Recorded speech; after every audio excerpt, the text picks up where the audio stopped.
Thank you very much. The total numbers of signings as well as the dollars were off from what we've been used to the last couple of years. Elliotte Friedman, Doug MacLean, and Nick Kypreos here. And that's really reflected in the big fish that was out there in Kevin Shattenkirk. He was pointed towards the New York Rangers, and he, more than anybody else, made it happen. Well, he did, because he wanted to be a New York Ranger that badly. How badly, Darren? He left money on the table. Just signing a 4-year deal, of course.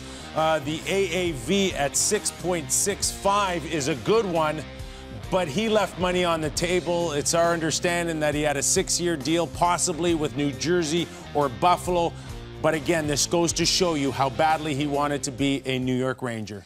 Look, Doug Armstrong traded him from the St. Louis Blues because this has been the rumor for a couple of years he was going to be there. But we've heard that so many times from guys where they're going to go home or they're going to go to the original team. He did it. Gave up money. So are you impressed with that? I'm impressed that he wanted to play for the Rangers that bad. And when you have a guy that's the top free agent that does that, speaks volumes about him. You know, I think it's really interesting this year that we have seen among the guys at the top of the pyramid, it just hasn't been anywhere close to what we've seen in the past. And Kevin Shattenkirk had a choice. I think he could have gone somewhere else where he wouldn't have enjoyed as much, for a lot more money, and I never fault a guy for saying, I'm going to be happy in this situation. It's your life. It's nobody else's. Do what you want. Washington Capitals watched a couple of defensemen walk out via free agency as the Montreal Canadiens inked Karl Alzner to a 5-year deal. This used to be a very dynamic group. It's becoming a little more old school. Yes, it is. And look, Alzner's a steady guy, but again, he's not that fleet of foot. But when you've got Weber, Alzner, Petrie, Benn, that is not a very mobile blue line. It's a solid defending blue line, but foot speed, puck movement, and mobility is such a critical part of winning blue lines now, it makes me a little nervous. They have some work to do there yet. And he is just part of the equation in terms of a makeover on that blue line. They're still looking. Marco Scandella was a name that was right up there on the Montreal Canadiens list before they ended up trading him to the Buffalo Sabres, but they want to add that type of player along with Alzner. So still a lot of work to do for Marc Bergevin. You get the sense that they're far from done with what they're going to look like next year. After the Calgary Flames made the trade for Mike Smith, no team in Canada had a more pressing need in goal than the Winnipeg Jets. Had to address and get some stability there.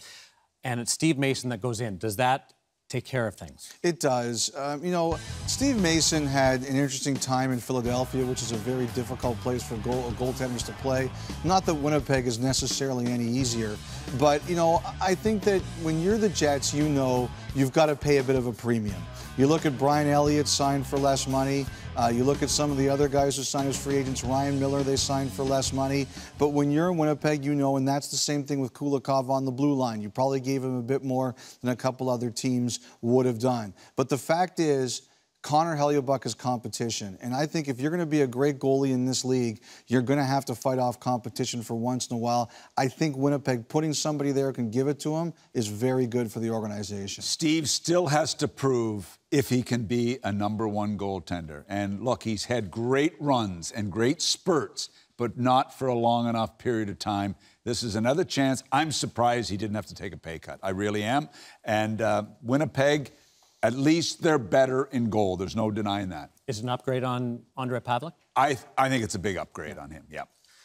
So the Vancouver Canucks are the interesting story because they were the busiest Canadian club, yet they're a team in transition.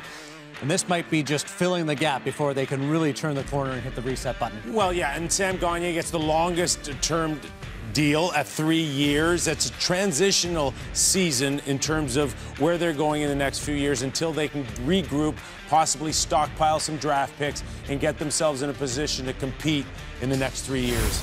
As we turn the page officially from last season, the Pittsburgh Penguins, they are going through much turnover compared to a year ago when they defended the Stanley Cup, into next year where Pittsburgh will go for the three-peat.